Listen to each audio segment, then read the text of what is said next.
മണലൂർ 12 ബൂത്തുകളാണ് ഇനി എണ്ണാനുള്ളത്. പ്രമോദ്, 12 ബൂത്തുകൾ. പുതിയ ലീഡ് വന്നിട്ടില്ല, 12 ബൂത്തുകൾ എണ്ണാനുണ്ട്.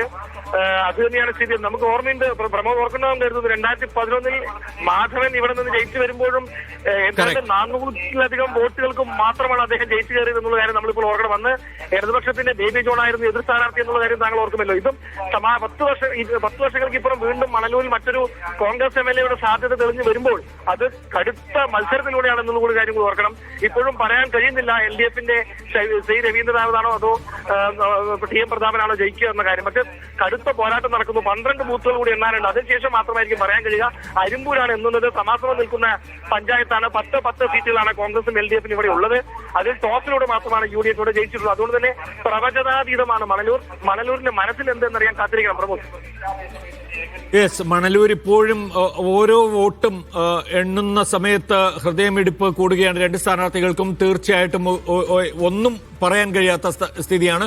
കോന്നിയിൽ പക്ഷേ ഇലക്ഷൻ കമ്മീഷന്റെ വെബ്സൈറ്റ് പ്രകാരം ഇപ്പോൾ UDF സ്ഥാനാർത്ഥി സതീഷ് കൊച്ചുപറമ്പിലാണ് ലീഡ് ചെയ്യുന്നത് 417 വോട്ടുകൾക്ക്. ഒരുപക്ഷെ അത് നേരത്തെ വന്നതായിരിക്കും. 250 വോട്ടിന് മുന്നിട്ട് നിൽക്കുന്നു എന്നാണ് പറയുന്നത് ജനീഷ് കുമാർ. എന്തായാലും നമുക്കത് അപ്ഡേറ്റ് ചെയ്യേണ്ടതുണ്ട് നിരന്തരം. കോന്നി, അതുപോലെ തന്നെ മണലൂർ, പിന്നെ എനിക്ക് തോന്നുന്നു കൂത്തുപറമ്പിലിയ LDF ജയിച്ചു എന്നതാണ് ഇപ്പോഴത്തെ ഏറ്റവും ഒടുവിലത്തെ വിവരം. ചെറിയ വോട്ടുകൾക്ക് 930. കൂത്തുപറമ്പ് അപ്പോ ജയന്തി രാജൻ പരാജയപ്പെട്ടു. ഒരു വനിതാ MLA മുസ്ലിം ലീഗിന് ഒരാൾ കൂടി ഉണ്ടാവുമെന്ന് കരുതിയത് തെറ്റി. ഇപ്പോൾ 930 വോട്ടിന് 1000-ൽ താഴെ വോട്ടിന് മാത്രം ജയിച്ചിരിക്കുന്നു കൂത്തുപറമ്പിൽ TP പ്രവീൺ. അത് യെസ്, വിഷ്ണു, കോന്നി എന്താണ് ഇപ്പോഴത്തെ അവസ്ഥ? കോന്നി കടുത്ത പോരാട്ടം തന്നെ നടക്കുകയാണ്. ആര് ജയിക്കുമെന്ന് പറയാൻ സ്ഥിരീകരിക്കാത്ത ഒരവസ്ഥയാണ് കോന്നിയിലുള്ളത്. ഇപ്പൊ സതീഷ് കൊച്ചുപറമ്പിലാണ് ലീഡ് ചെയ്ത് 415 വോട്ടുകൾക്ക് സതീഷ് കൊച്ചുപറമ്പിൽ കോന്നി ലീഡ് ചെയ്യുന്ന സാഹചര്യമാണുള്ളത്. മുമ്പേ സീതത്തോടക്കമുള്ള പാർട്ടി ഗ്രാമം പോലും വിശേഷിപ്പിച്ച സീതത്തോടക്കമുള്ള സ്ഥലങ്ങളിൽ എണ്ണിയപ്പോൾ ഈ പറയുന്ന ജനീഷ് കുമാറിന് 200 വോട്ടുകൾ മാത്രമാണ് ലീഡ് ഉണ്ടായിരുന്നത്. പക്ഷേ ഇപ്പോൾ DCC പ്രസിഡന്റ് കൂടിയായ സതീഷ് കൊച്ചുപറമ്പിൽ ലീഡ് നിലനിർത്തുന്നു. 415 വോട്ടുകൾക്ക് DCC പ്രസിഡന്റ് സതീഷ് കൊച്ചുപറമ്പിൽ മുന്നിട്ട് നിൽക്കുന്ന സാഹചര്യമാണ് കോന്നിയിലുള്ളത്. ഏതായാലും വലിയ തരത്തിൽ തന്നെ ചർച്ചയായപ്പോൾ, പ്രത്യേകിച്ച് സാമുദായിക മുൻനിർത്തി ചർച്ചയായപ്പെട്ട ഒരു നിയോജക മണ്ഡലമാണ്. ജനീഷ് കുമാർ തനിക്കൊരു മത്സരം പോലും ഫീൽ ചെയ്യുന്നില്ല എന്ന് പറഞ്ഞുകൊണ്ടാണ് മുന്നോട്ട് വന്നത്. പക്ഷേ ആ ജനീഷ് കുമാറിന്റെ വാക്കുകളെ ഏറ്റവും കൂടുതൽ ദ്രോഹിക്കുന്ന തലത്തിലാണ് ഇപ്പോൾ സതീഷ് കൊച്ചുപറമ്പിൽ 415 വോട്ടുകൾ ലീഡ് ചെയ്യാണ്.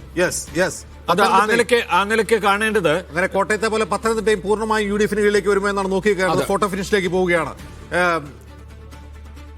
കോട്ടയം ജില്ലയിൽ ഒരു സർവാധിപത്യം UDFിനുണ്ട് എന്നുള്ളത് ശ്രദ്ധേയമാണ്. അതിന്റെ അനുരണനങ്ങൾ അതായത് തൃശ്ശൂരും തിരുവനന്തപുരവുമാണ്. പിന്നെ കണ്ണൂരും ഒട്ടൊക്കെ കുറച്ച് സീറ്റുകൾ എന്ന നിലയിൽ മാത്രമാണ് LDFിനെ സംബന്ധിച്ചിടത്തോളം ഒരു നേട്ടമുണ്ടാക്കാൻ കഴിഞ്ഞത്. അല്ലെങ്കിൽ തൃശ്ശൂര് കുറെ സീറ്റുകളിലെങ്കിലും നേട്ടം നിലനിർത്താൻ കഴിഞ്ഞു.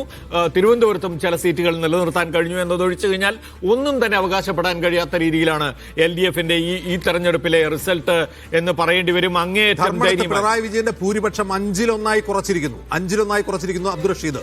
5-1 കുറയ്ക്കാന്ന് വെച്ചാൽ അത്യസാധാരണമായ ഒരു കാര്യമാണത്. അത് അങ്ങനെ ഒരു സ്ഥാനാർത്ഥി അവിടെ എത്തിയെന്നതിനെ നിസ്സാരമായി കണ്ട എല്ലാവർക്കും തന്നെയുള്ള ഒരു മുന്നറിയിപ്പാണ് ധർമ്മടത്ത് കണ്ടത് എന്ന്. മാത്രമല്ല പിണറായി വിജയന് ഈ തിരിച്ചടി ഉണ്ടാവുന്നു, അദ്ദേഹത്തിന്റെ ഭൂരിപക്ഷം ഈ നിലയിൽ കുറയുന്നു എന്നത് തന്നെയാണ് ഇതിന്റെ കേന്ദ്ര ബിന്ദു.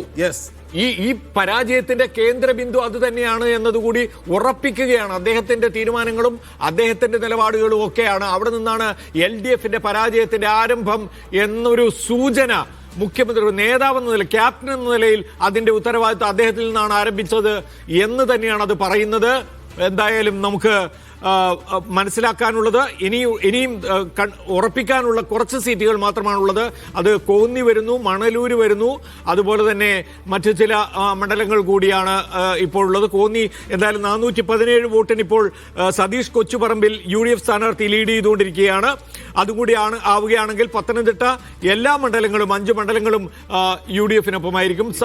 തിരുവനന്തപുരത്ത് അരുവിക്കര മണ്ഡലം ജി സ്റ്റീഫൻ വിജയിച്ച LDF സ്ഥാനാർത്ഥി VS ശിവകുമാർ പരാജയപ്പെട്ടു. എല്ലാവരും VS ശിവകുമാർ ജയിക്കുമെന്ന് പറഞ്ഞതാണ്. മുൻ മന്ത്രി കൂടിയാണ് VS ശിവകുമാർ. അതെ, ഒരു മന്ത്രിസ്ഥാനത്തേക്കുള്ള ഒരു ക്ലെയിം ഇല്ലാതായി എന്ന് വേണമെങ്കിൽ പറയാവുന്നതാണ്.